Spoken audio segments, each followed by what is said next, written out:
Hello everyone, and welcome to some MiSTer FPGA news.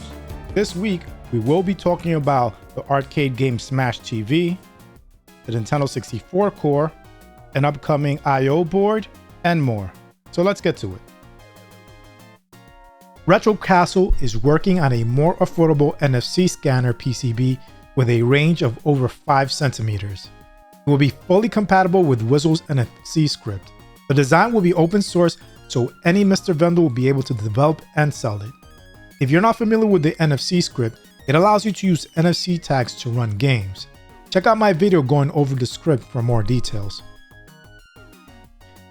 XTREME MiSTer is now accepting pre-orders for their MiSTer FPGA I/O board.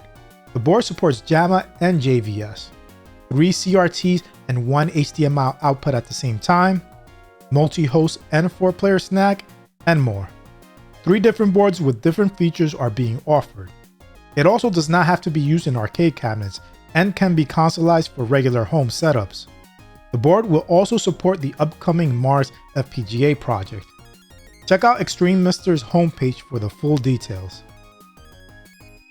Robert, the Nintendo 64 core developer, posted a new Patreon update talking about all the changes made since the last Patreon post, and a look on what he's going to be working on next. A summary of the last updates include the implementation of SRAM. This allows games that use built-in SRAM to start working. You will also be able to save games to the SD card. PAL games can now be played at 50 Hz. Really helpful for PAL exclusive games. For this to work, you do need a PAL boot ROM, also called a PIF file. Fog blending was also implemented, so any fog in games should look correct now. Robert also made some fixes that made faces appear on some games. And Robert believes he's finished with the RD-RAM handling. These are just some of the updates that Robert has implemented.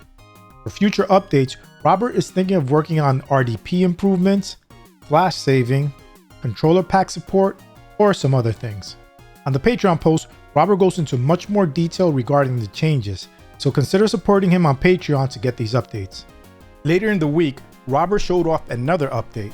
This one fixed 2 bugs on the core, which helped get games like The World Is Not Enough and Kirby. Steve from RetroTech posted a video showing off the composite to RF adapter MiSTer Add-ons is developing.